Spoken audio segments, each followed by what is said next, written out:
us about helping women get started. And that's going to be a lot of our conversation today, is around what you've lived through and what you've seen and how much the industry has changed since you got into the business. So how did you start your career? What was your career path? And what took you from there, that starting point, to where you are now? Oh, it's a long story, but I'll abbreviate it. I actually took, in my freshman year at Ohio University, decided, well, my major was going to be speech pathology, but I started taking some courses in radio and television, and I'd had an interest in that for a long time. A fan of a radio station, a legendary station at that time, WING in Dayton, one of the first top 40 stations, a station that I listened to. And at the age of 16, I joined a junior achievement group and sold a survey, a marketing survey, to the general manager for a total of $40. We were sponsored by one of the baby bells at that time, Ohio Bell, later AT&T.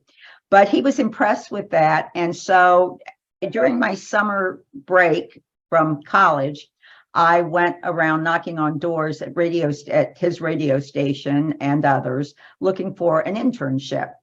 He didn't have anything, but he called me later, and they had, Mike, believe it or not, an opportunity in the print shop. Yes, they had their own print press. And would I be able to print, which was kind of different, a different path. You have to realize back then women came in through secretarial positions, assistant positions. This was kind of an odd way, particularly for a female, to get in, but I immediately said, yes, I can do this. I don't think there's ever been a job. In fact, John Guerin, who was with American Radio Systems, once accused me of never saying that I couldn't do something. He said, if I asked you if you could, do brain surgery, you'd say, yeah. I said, well, there's a book out there, I'm sure, somewhere that could, bring us along.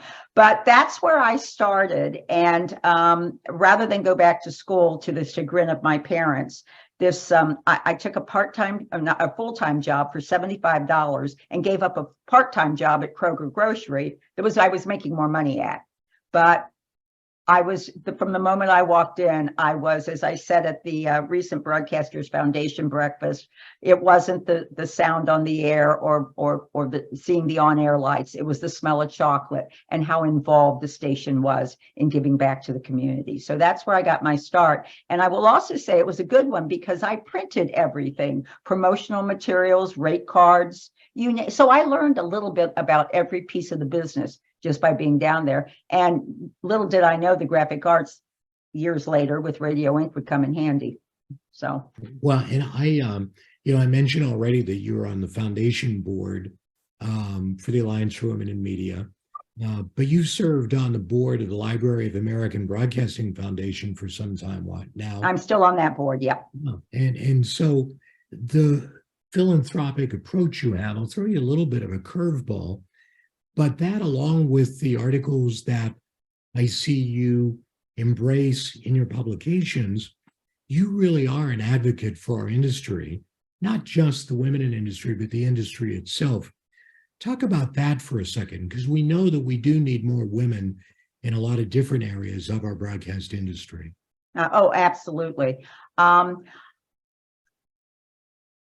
There is something, in my mind, magical about radio. And Mike, I think this is something we can share.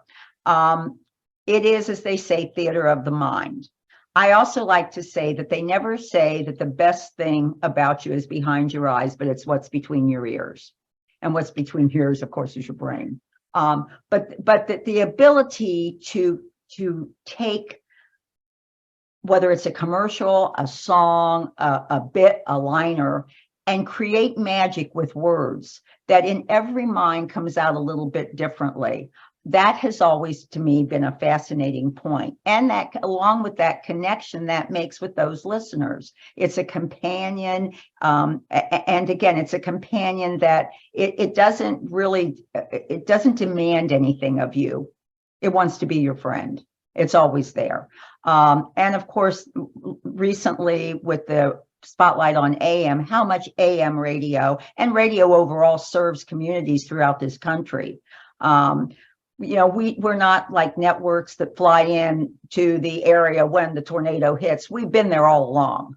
As, by the way, of course, our TV brethren have the same thing. But radio can be taken anywhere. I just read a letter today from a gentleman who had sent a letter to the NAB regarding the NAB's, fight for AM and in support of that, about a hurricane recently that destroyed a high school. 4 lives were lost. And the only thing that kept that community informed and together was AM radio.